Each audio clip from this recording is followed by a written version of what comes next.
میں ہمیشہ بھائیوں کو بتاتا ہوں، ہمیشہ کہتا ہوں کہ اسلام مکمل ہے. اس مکمل اسلام میں اللہ رب العالمین نے درود بھی نازل کیا ہے. اللہ نے اپنے نبی پر درود بھی اتارا ہے، سکھایا ہے. اللہ کے نبی نے درود پڑھا ہے، پیارے پیغمبر درود پڑھتے تھے. اللہ نے درود پڑھنے کا، سلام پڑھنے کا حکم دیا ہے محمد الرسول اللہ صلی اللہ علیہ وسلم پر،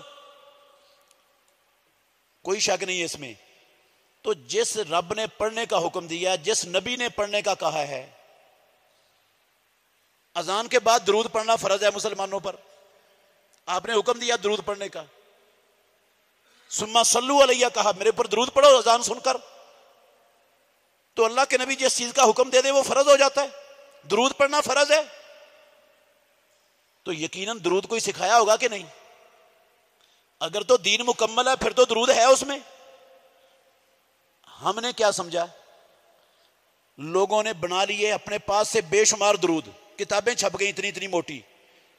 ایک کا نام درود تاج ہے، ایک کا نام درود ماہی ہے، ایک کا نام درود تنجینہ ہے، ایک کا نام درود مقدس ہے، ایک کا نام درود لکھی ہے، ایک کا نام درود کروڑی ہے، ایک کا نام درود ہزاری ہے. اللہ کی قسم یہ سارے درود اور ان درودوں پر لمبی لمبی فضیلتیں وہ ساری لوگوں نے بیان کر کے معاشرے کے اندر پھیلا دی، چھاپ کر شائع کر دی. میں اللہ کے گھر میں کھڑا ہوں، ذمہ داری سے کہہ رہا ہوں، ان درودوں میں سے کوئی ایک درود نہ اللہ کے قرآن میں ہے، پیدا کرنے والے کی قسم نہ محمد الرسول اللہ کی سنت اور حدیث کے اندر کسی درود کا نام و نشان ہے.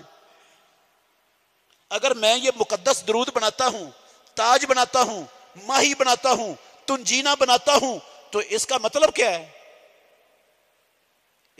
اس کے دو ہی مطلب ہیں، یا تو اسلام نامکمل ہے،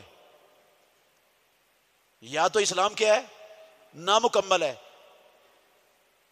میں یہ درود بنا کر اسلام کو مکمل کیا اپنے پاس سے، اور یا پھر